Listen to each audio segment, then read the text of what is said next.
Hi guys! Hello mga believer! This is your mentor, Billy De La Fuente. Let me share to you guys yung kung ano yung mga pinagdaanan kong failure sa buhay. Sa kung ano mang success, o kung ano mang growth, o kung ano mang resultang gusto mong makuha, sa tingin ko, makakuha mo na.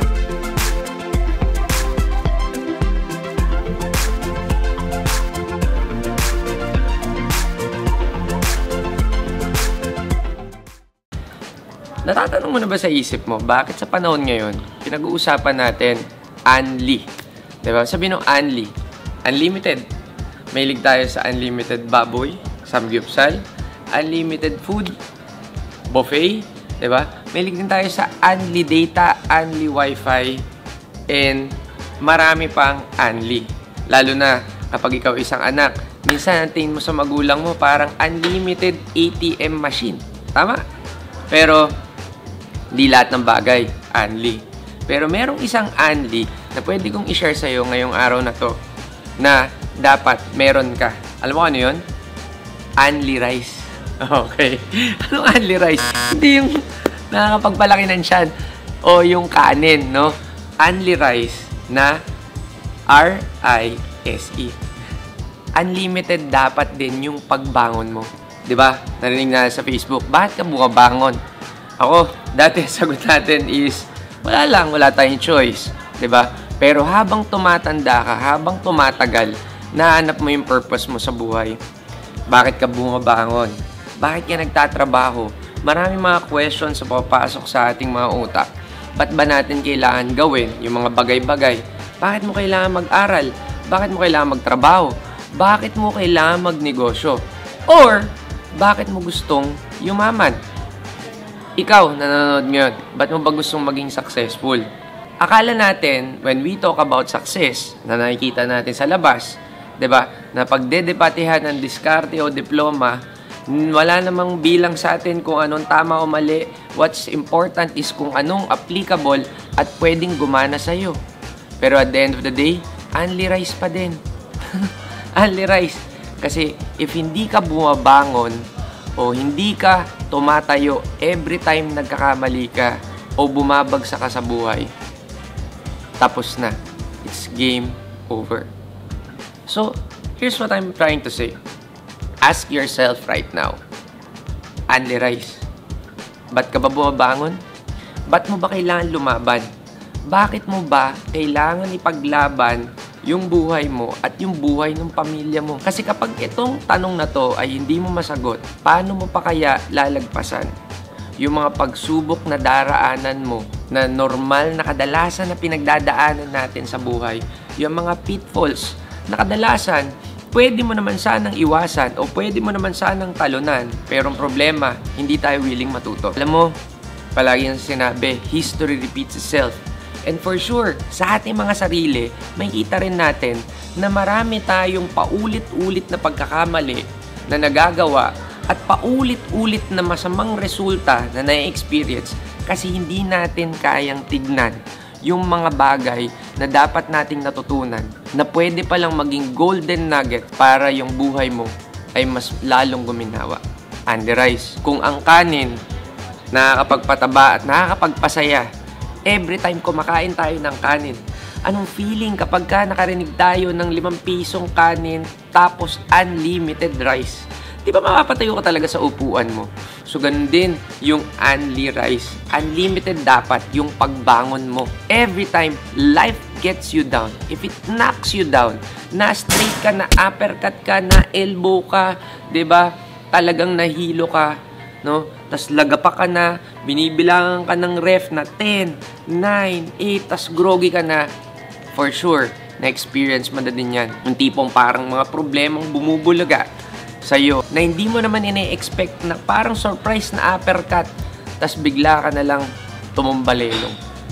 Anong gagawin mo? Sasabihin mo ba sa sarili mo na I'm done, it's finished, ayoko na? Or, isang option, Unli rice. Tatayo ka ba? Lalaban ka ba? Until mahanap mo yung composure mo. Pero ito yan, hindi pa tapos. Susugurin ka pa rin ng problema mo at talagang uppercut o susuntukin ka pa din. Talagang ipifinishim ka na. Pero ito yan, Unli rice. Babangon ka pa rin ba? Laban ka pa rin ba? Di ka pa rin ba papayag na matapos yung buhay mo sa 10 seconds na binibilangan ka ng referee until time runs out? Kung hindi, anong sagot natin? Only Rice. Kailangan huwag kang pipigil sa 1,000,000 na pwede nating gamitin para magkaroon tayo ng rason. Yang mga zero na yan, pag tinanggal mo isa-isa, yung 1,000,000 naging 100,000, yung 100,000 tanggalan mo pa ng zero, magiging 10,000, yung 10,000 tanggalan mo ng zero, magiging 1,000, yung 1,000 tanggalin mo ng zero, magiging 100, yung 100 tanggalin mo ng zero, magiging 10, and yung 10 tanggalan mo ng zero, magiging 1. Pero alam mo, lahat ng 1,000,000 reasons na yan, pag tinanggal mo yung 1, lahat ng zero, walang value. Ano yun? Buhay mo. If nag-give up na tayo sa buhay natin, ba't pa tayo babangon? Kaya napaka-importante, ano yung rason? Lahat ng mga una kong tinanong sa'yo, hanapin mo, alamin mo.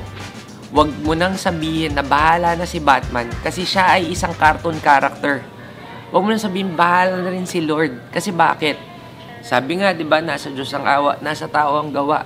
Kaya ikaw mismo na nanonood sa atin right now, gumawa ka na, gumalaw ka na, at humataw ka na. Mamaya, i-share ko yung own it now na principle. Ano yung own it now? Okay? Yung own it now. Imagine mo, own, O-W-N, it, tapos now, N-O-W. Nilipat ko lang yung N dun sa unahan. Diba? Kaya naging now. Ibig sabihin, karirin mo yung araw na to. Kunin mo, grab it by the horns. Kumbaga parang bull, diba? Susugurin ka ng bull, parang mga toro, diba? Tapos talagang grab it by the horn. Labanan mo, palagan mo, diba? Huwag kang tatakbo.